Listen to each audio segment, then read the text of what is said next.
Muito bem, irmãos. Que bom estarmos na casa do Senhor. Você está feliz com isto? Amém. Eu creio que a nossa vida, é uma matemática. Paulo, escrevendo aos Gálatas, ele diz que nós colhemos aquilo que plantamos. Ou seja, nós investimos através de nossas ações, palavras, atitudes, e nós colhemos os dividendos de tudo isso. É verdade. Eu falo que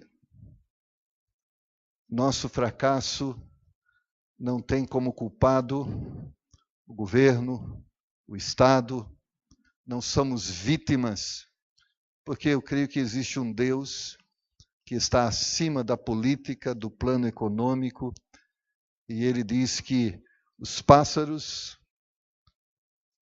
que têm a bênção da garantia de serem sustentados por Deus, eu falo assim, é uma verdade. Eu dificilmente, eu não sei se você encontrou algum pássaro esquelético assim, que você olha para ele, coitado, está morrendo de fome, né? Todos você vê logo cedo gorjeando, cantando alegremente, né? E eles acordam bem cedinho, né? E você vê que Deus tem cuidado de cada um deles dessa forma graciosa e milagrosa. Como também Deus fala, olha as ervas, como eu as vistos. Então nós temos um Deus que garante nos abençoar independente de quem esteja no poder e qual a realidade mundial econômica. Você crê nisso? Essa é uma verdade. Então, se nós temos um Deus gracioso e bom, então os nossos fracassos são consequências do quê? De muitas vezes daquilo que nós temos plantado. Agora, eu sei que, por exemplo, como Jó havia plantado coisas boas. Mas as lutas tinham um propósito, não puni-los por ter Jó plantado de uma forma equivocada, mas era um momento de provação e Deus queria capacitá-lo para algo maior. Então foi um momento de provação. E nós vemos isso na palavra de Deus. E provação é muito diferente de consequência de pecado, né? de consequência de escolhas erradas. Mas quando nós pensamos isso na sua matemática, na matemática da sua vida, quando você observa os dividendos que você está colhendo, o que isto atesta? Que você tem feito boa plantação e que os frutos que você colhe agora são bons, ou os dividendos que você colhe estão demonstrando que você não tem feito uma boa matemática na sua vida, você tem investido de uma forma errada e equivocada e por isso tem acumulado prejuízo, miséria e dor. Então eu quero te chamar a sua atenção para isso, porque é um fato. A Bíblia diz de uma forma muito clara e objetiva acerca desta verdade. E muitas vezes nós não nos apropriamos dessa verdade e muitas vezes vivemos uma vida inconsequente. E isso não é bom. Lá em Gálatas capítulo 6, versículo de número 7, Gálatas capítulo 6, versículo número 7, nós citamos, mas vamos ler, está escrito: não erreis, Deus não se deixa escarnecer, porque tudo que o homem semear, isso também ceifará. Porque o que semeia na sua carne, da carne ceifará corrupção, mas o que semeia no Espírito, do Espírito ceifará a vida eterna. Não nos cansemos de fazer o bem, porque a seu tempo ceifaremos, se não houvermos desfalecido. Vamos orar. Deus, nos dá graça agora, nesse momento onde vamos meditar na sua palavra, que o teu Espírito nos dê bom entendimento acerca da mesma e que o seu nome possa ser glorificado através da nossa decisão de termos uma vida mais consagrada e mais perto do Senhor. É o que te pedimos em nome do Senhor Jesus. Existe uma coisa, meus irmãos, que nós temos enfatizado e vamos enfatizar nesses 3 primeiros meses, é a necessidade nossa, a necessidade que temos de termos uma vida consagrada. Salomão e a Bíblia também nos exorta dizendo que o temor do Senhor é o princípio da sabedoria. E a palavra temor do Senhor, ela quer dizer o quê? Que nós temos que prestar conta do que fazemos, da forma que nós vivemos. Ou seja, Deus nos deu a vida com um propósito e um dia Ele vai nos julgar e ver se nós temos vivido a vida para o propósito para o qual Ele nos deu. Então, temor do Senhor significa isso, eu vou dar conta. Eu vou colher os frutos das minhas escolhas. Então, se eu tenho que prestar conta, logo eu tenho que estar atento a isso e perceber, entender a forma que eu tenho vivido e se ela vai produzir frutos para a salvação ou um testemunho para a condenação. A cruz é uma oportunidade para aqueles que entendem e reconhecem os seus pecados e querem viver uma vida de libertação de pecado e uma vida de santidade diante da presença de Deus. Mas muitas pessoas têm sido irresponsáveis com as suas vidas. E muitas delas estão trocando 5 minutos de prazer por uma vida de arrependimento. Eu lembro da história que um dia o Jorge me contou acerca de um amigo dele. E ele contou-me assim a história, é uma história real. Ele tinha um amigo que era casado e ele estava vivendo um momento difícil no seu casamento. E um dia, revoltado com a situação, saiu de casa, buscando de alguma forma algum prazer. E esse jovem e esse casal era um casal cristão. E nessa saída de casa, ele se deparou com uma dessas mulheres que se encontram pelas ruas e, com raiva da sua esposa, ele decidiu se relacionar com esta mulher. Passado um ano, ele estava agora com um quadro de saúde muito debilitado e ele foi ao hospital. E qual foi a sua surpresa quando o médico, depois de fazer os exames, chegar até ele e perguntar: você está tomando os medicamentos para a AIDS de forma correta? Ele disse: eu não tenho AIDS. Eu tenho uma vida correta, eu não faço coisa errada. Ele diz: você tem AIDS e provavelmente você tem AIDS há 1 ano. E nesse momento ele lembrou daquele dia. Uma vez só. Um momento só. E ele, por causa de 5 minutos de prazer, ele agora ceifou a sua vida, porque em alguns dias ele morreu. E essa não tem sido uma história única. Tem sido a história de muitas pessoas. Não só com o problema da AIDS, mas com outros problemas, como corrupção, como ira.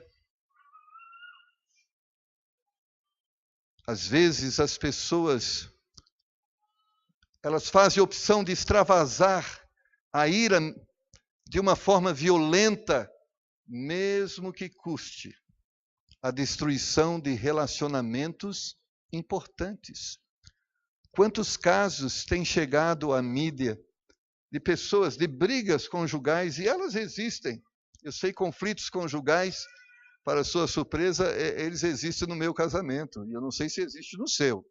Às vezes nós temos os nossos embates, né, os nossos conflitos de opiniões, as nossas divergências. E isso não é o problema. A Bíblia vai até nos falar sobre isso e dizer: irai-vos, mas não pequeis. Às vezes ficamos inconformados com certas situações erradas, mas você tem percebido onde tem levado a ira dessas pessoas que às vezes por 5 minutos de loucura fazem besteiras que vão marcá-las para todo o sempre. É assim. Muitas vezes pessoas usando mentira como solução imediatista, mesmo que ao ser revelada futuramente a mentira, porque ela será, diz um ditado, e eu creio que ele não tem registro bíblico, mas é bíblico: a mentira tem perna curta, e é verdade. E a palavra de Deus diz que aquilo que é feito entre 4 paredes vai ser revelado no telhado. E é interessante que a Bíblia nos exorta de uma forma muito dura. Ela diz que todo mentiroso tem por pai o diabo. Porque a mentira não procede de Deus, mas profere de Satanás, que é mentiroso desde que ele se tornou Satanás. E quando nós vemos no quadro do nosso país o favorecimento ilícito, e mesmo que a pessoa entenda que ele é mais esperto que outros e nada vai acontecer com eles, e lá no futuro nós vemos o colher, o privar-se da liberdade, e também quando essa pessoa agora perde todos os bens que foram conquistados de uma forma ilícita. A pergunta: o que adiantou aqueles anos vividos através de uma ilícita riqueza?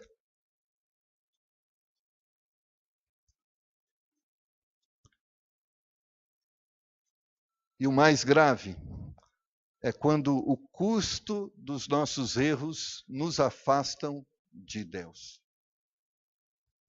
O problema não é só perder a saúde, o problema não é só privar-se de recursos financeiros, o problema não é só comprometer nossos relacionamentos, o problema não é só a cadeia, o problema maior é que muitas vezes nós trocamos Deus pelo pecado, a vida pela morte, a eternidade com Deus pela eternidade no inferno. Que triste.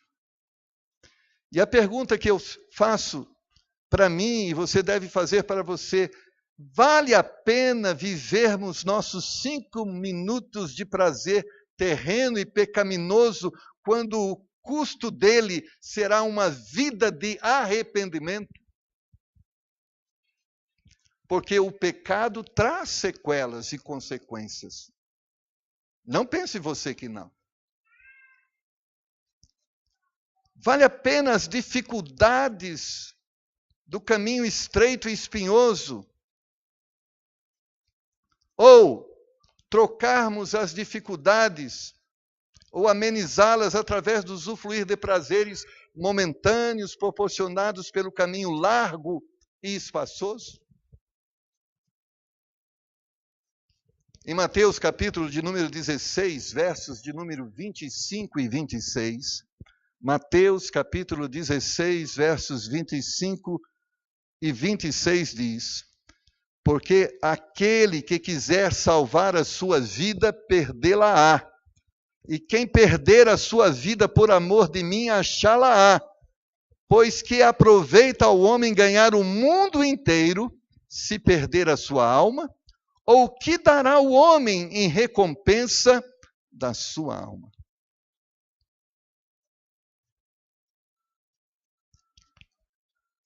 A Bíblia diz que o pecado traz consequências terrenas, mas a Bíblia também diz que o pecado traz consequências eternas. Eu creio que um criminoso que escolheu um caminho de criminalidade, morrer de uma forma precoce, se não houvesse eternidade, talvez seria até um prêmio. Mas o problema é que, além dele perder a sua vida física terrena, ele não terá vida depois, na eternidade. Em Mateus capítulo 16, versículo 21, Jesus previa seu sofrimento em Jerusalém, alertou seus discípulos sobre a missão que em breve se concretizaria, porém Pedro, demonstrando um equivocado amor e opinião sobre o sentido da vida, suplicou a Jesus que não permitisse que isso acontecesse a ele. Jesus chega aos discípulos e diz: eu vou a Jerusalém e lá eu serei crucificado, lá eu serei morto. E Pedro chega para Jesus e diz: Jesus, tu é inteligente. Se o Senhor sabe que ir a Jerusalém te levará à cruz, então faça isso, não vá a Jerusalém. E assim o Senhor vai evitar esse sofrimento.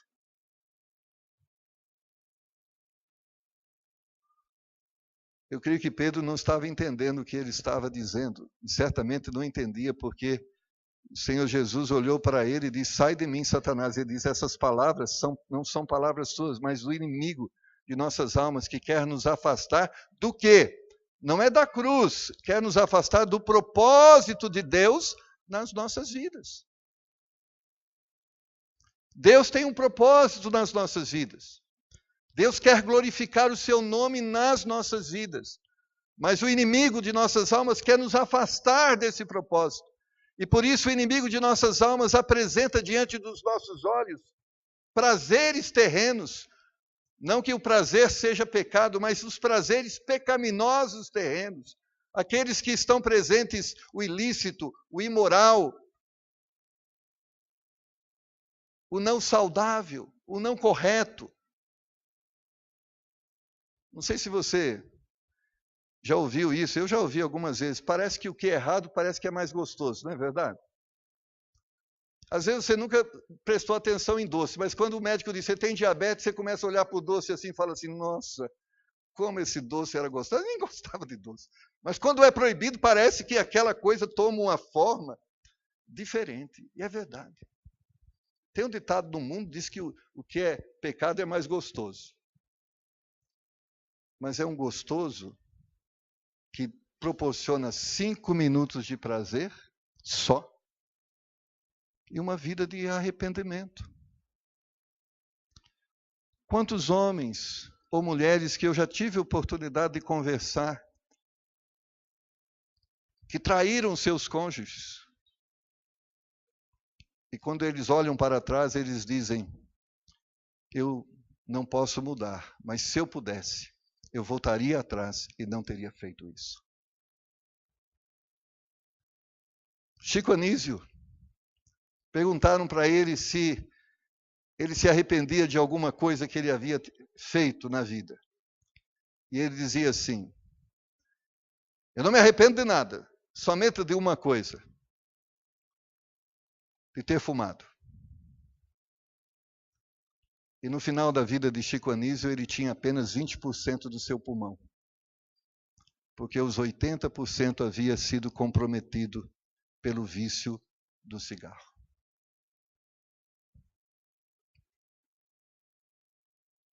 Eu esqueço aquele, é um jornalista da Bandeirantes, ele já é idoso já. Você vai lembrar o nome dele. Nos programas jornalísticos, ele é o diretor-chefe lá. Hã? Não. Mas ele fala assim, também ele diz assim, e ele tem agora uma dificuldade, ele tem que sempre estar controlando a sua voz, e ele fala com uma certa dificuldade, ele diz, eu me arrependo de não ter deixado os meus vícios quando poderia deixá-los, sem comprometer a minha saúde. E é verdade. Não pense você que o vício não traz prazer. De certa forma, ele traz uma sensação de prazer. Mas ele cobra um preço. A imoralidade cobra um preço. Os outros vícios cobram um preço. E além de haver um preço terreno, há um preço eterno. Que se não tivermos a graça de Deus nos libertando do pecado e das consequências eternas, porque as consequências terrenas elas ficam, nós estamos perdidos. Infelizmente, irmãos, essa tem sido a matemática que muitos têm usado nas suas vidas. Eles preferem seguir os seus corações do que terem uma vida segundo o coração de Deus. Quando Deus nos exorta a uma vida de santidade, não é um Deus ditador que está escolhendo para você uma vida de privação, de dor, de sofrimento. Não, de forma nenhuma. É um Deus de amor que olha para todas estas coisas e diz a nós, está dizendo a você essa noite, isto tem consequência. E o que eu estou aconselhando a você a fazer é um ato de amor para te livrar destas consequências. O salmista diz que o desejo de Deus é nos levar para os pastos verdejantes e para as águas tranquilas. O desejo de Deus é nos dar uma vida de verdadeira alegria, de consistente alegria, e não de alegria ilusória. Porque as alegrias carnais, elas são por algum minuto. Se você conversar com essas pessoas que fazem, eu tive a oportunidade um dia de conhecer um rapaz que era viciado em imoralidade e em prostituição. Ele dizia, pastor, eu chego lá, eu me relaciono com aquelas pessoas, com aquelas mulheres, mas quando eu saio de lá, eu me sinto sujo. Eu me sinto um lixo. É um momento de prazer, mas depois um remorso, uma dor, de ter buscado um prazer desta forma. Não perdemos nada, irmãos, a buscarmos uma vida consagrada. Quando nós buscamos, através da oração, da consagração, uma vida mais próxima de Deus, nós não só estamos nos aproximando de Deus, mas estamos nos aproximando da vida abundante que Deus manifesta através da sua presença nas nossas vidas. O Senhor Jesus, a palavra de Deus nos diz que Cristo veio trazer vida e vida com abundância, com alegria, com prazer. Mas Satanás veio matar, roubar e destruir. A escolha que o homem tem feito de uma vida distante de Deus tem destruído as suas vidas pessoais, tem destruído as suas famílias. Eu estava conversando com uma mãe muito preocupada com a filha, e ela constantemente aconselhando a sua filha para ter uma vida correta. Essa filha tinha 3 filhos, cada filho de um pai. E agora não estava casada com ninguém. Pensa bem no desafio, e uma dessas crianças tinha 2 anos de idade. E o mais velho, 21. Pensa bem. E a avó dizia, o pior é que o filho dela está indo pelo mesmo caminho. O diabo, através das suas tentações, quer promover miséria, dor, sofrimento. O conselho de Deus é para poupar você desta dor que o pecado traz. Em 2 Crônicas, capítulo 7, versículo 14, a Bíblia, de uma forma maravilhosa, nos diz: e se o meu povo, que se chama pelo meu nome, se humilhar e orar e buscar a minha face e se converter dos seus caminhos, então eu o ouvirei dos céus e perdoarei os seus pecados e sararei a sua terra. A palavra de Deus nos exorta dizendo: olhe para as suas escolhas. Julgue essas escolhas à luz da palavra de Deus. Ela revela se você tem andado pelo caminho certo ou errado. E se a palavra de Deus disser que esse caminho é errado, se arrependa de estar andando por ele. Volte-se para o Senhor. Peça perdão do seu pecado. E Deus vai ouvir a sua oração. Vai perdoar o seu pecado. E quando ele diz sararei a sua terra, ele vai dizer que aquela maldição agora desaparece. E agora você passa a ter uma vida abençoada. Porque a única forma de impedir as consequências do pecado é deixar de praticá-los. Ah, mas Deus é Deus de graça. A graça de Deus não pode ser confundida com tolerância. A graça de Deus simplesmente é: ah, pastor, eu estou vivendo isso, estou muito bem, não está acontecendo nada comigo. É graça de Deus. Poderia estar acontecendo, mas Deus disse: eu vou usar de misericórdia. Eu vou dar mais uma oportunidade. Eu vou dar mais uma chance. Eu vou falar mais uma vez. Quem sabe ele se arrepende. Porque Deus não tem prazer no nosso sofrimento. Deus não quer ver-nos e dizer assim: bem feito mesmo. Não é esse o desejo de Deus. Quando Deus olhou para o sofrimento do pecado, quando Lázaro morreu, ele chorou, vendo quão triste e quantas consequências tristes o pecado traz. Uma vida consagrada, irmãos, derruba as barreiras que impedem as bênçãos de Deus nas nossas vidas. Fará com que troquemos 5 minutos de prazer momentâneos por um tempo de oração na presença de Deus.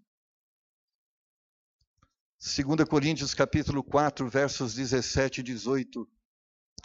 Ele vai dizer, para mim, para você, para Astrocélio, para Rose: porque a nossa leve e momentânea tribulação produz para nós um peso eterno de glória muito excelente, não atentando nós nas coisas que se veem, mas nas coisas que não veem, porque as que se veem são temporais, e as que se não veem são eternas.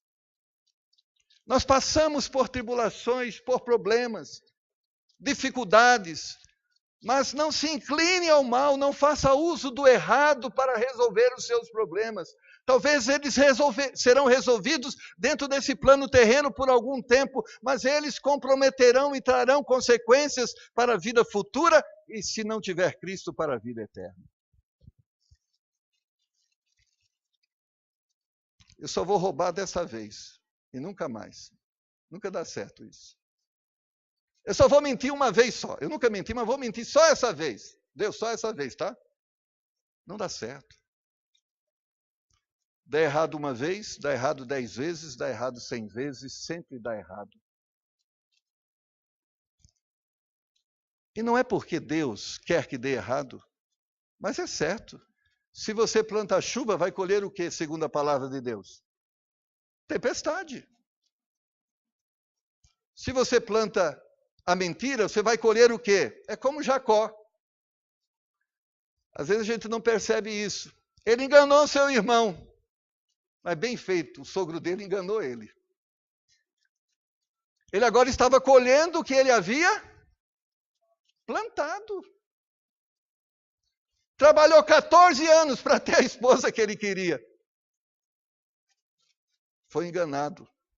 Eu acho que ele deve ter ficado muito chateado, né? Fez lá a festa do casamento, foi lá para a lua de mel, e quando ele olha para a esposa, quem era? Lia, não era Raquel. Eu não casei contigo. Aí vai reclamar com o pai? Não, não, não. Primeiro a mais velha, depois a mais nova. Mas ele estava colhendo aquilo que ele havia plantado. Ele enganou seu pai. Ele enganou seu irmão. E agora estava sendo enganado. A pedra que nós jogamos em direção aos outros estão sendo acumuladas para que um dia nós sejamos vítimas delas. Uma vida consagrada, irmãos, não só nos permitirá crer e visualizar pela fé as recompensas eternas, mas também produzirá um suprimento de cada uma das nossas necessidades momentâneas de uma forma sadia e santa. O que Deus diz na sua palavra em Salmo 37:4, deleita-te também no Senhor e te concederá os desejos do teu coração. Ou seja, Deus está dizendo, ao invés de você escolher o prazer que vem do pecado, deixa que eu te dê o prazer que você precisa. Tenha prazer em mim e você terá o prazer vindo de mim. E o prazer de Deus não acrescenta dor. Não tem por fim o prejuízo e o juízo. Quando nós estamos fazendo a vontade de Deus, bate o policial na nossa porta, nós vamos atendê-lo de que forma? Pois não? O senhor deseja alguma coisa? Não, só passei aqui para ver se está tudo bem. Não, está tudo bem. Agora, quando a gente tem dívida, bateu na porta, você olhou lá e vai atender. Mas não escapa.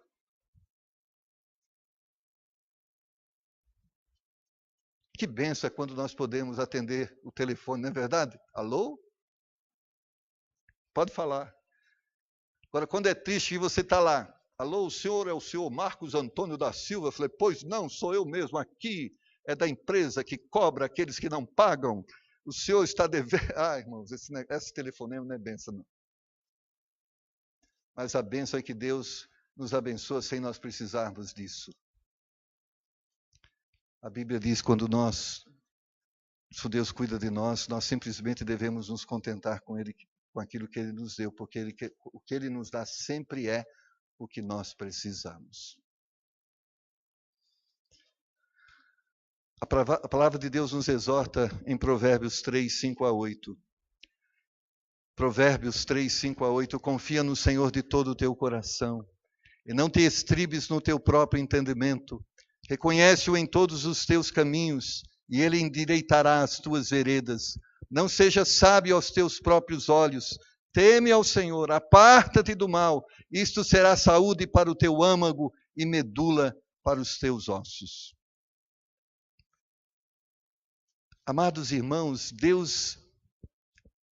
o Deus que está nos aconselhando é o Deus que esteve no ontem. É o Deus que esteve aqui e está aqui agora. Mas sabe qual é a bênção? Ele já esteve no fim. Ele sabe a história. Nada que vai acontecer na história vai surpreendê-lo. Ele já sabe a história. E esse Deus que conhece a história, ele diz, não anda por esse caminho, ele vai dar errado. Mas não é um Deus qualquer, é o Deus que conhece o resultado, ele sabe aonde vai dar.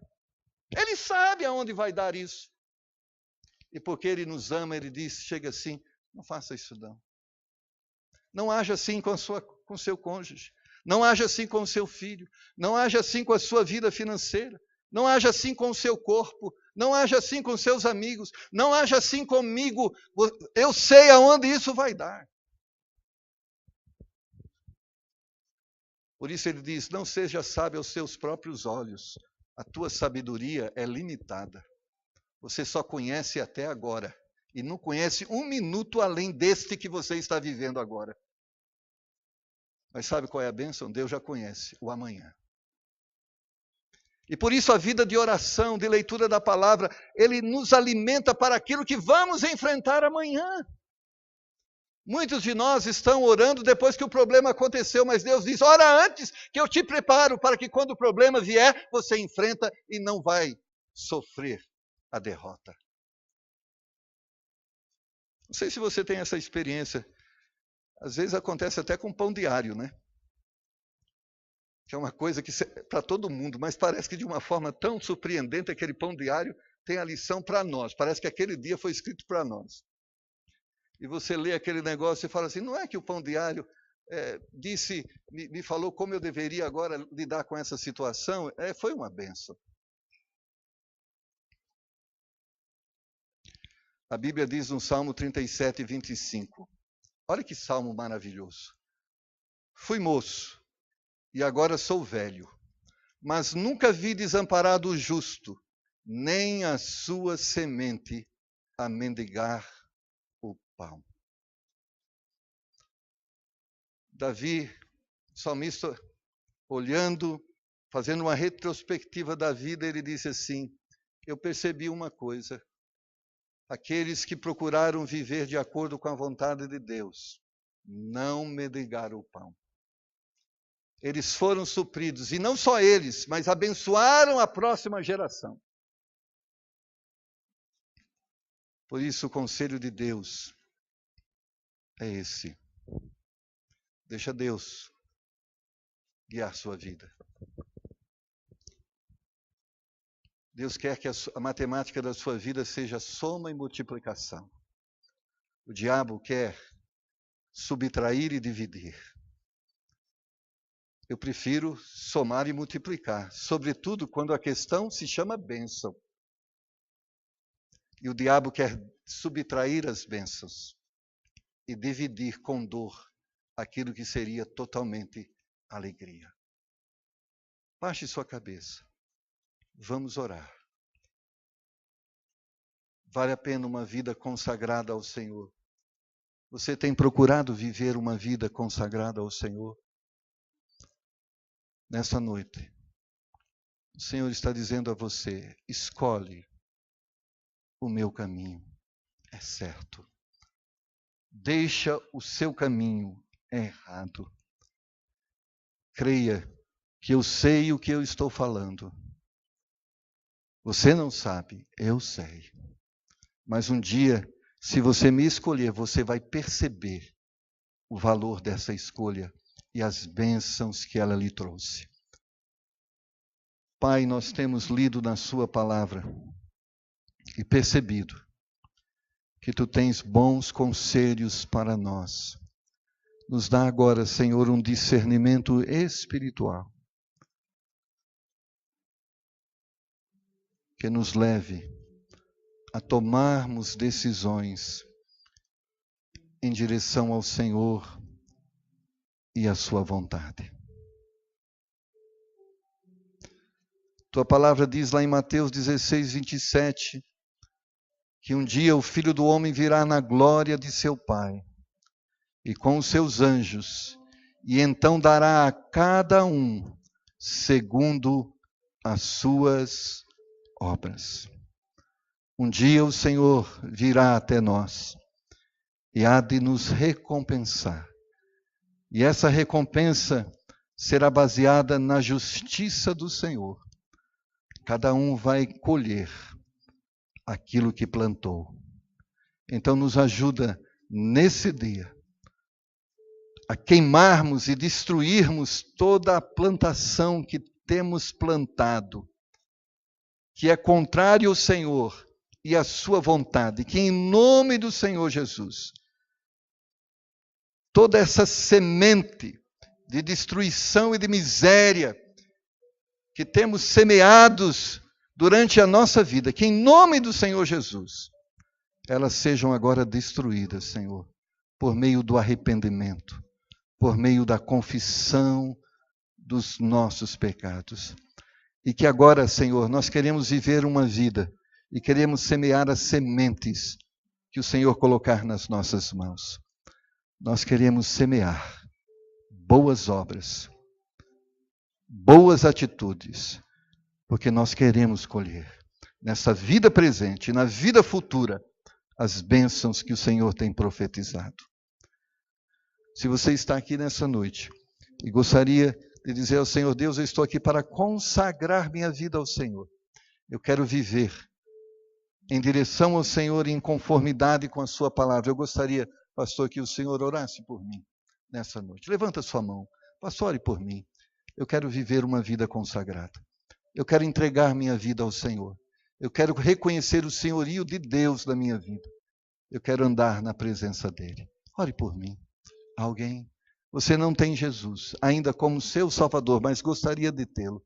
Eu quero que Jesus agora perdoe os meus pecados e me dê uma nova vida, uma nova chance para uma vida melhor. Eu quero orar por você. Pai, obrigado por suas misericórdias. Tua palavra foi anunciada. E que teu Espírito possa nos dar entendimento da mesma, a fim de que possamos produzir, como resultado da ação do teu Espírito nas nossas vidas, obras que glorifiquem o nome do Senhor. Nos afasta e nos liberta de tudo aquilo que destruirá a nossa vida no futuro, que nos afastará das bênçãos do Senhor. Te pedimos, em nome de Jesus. Amém.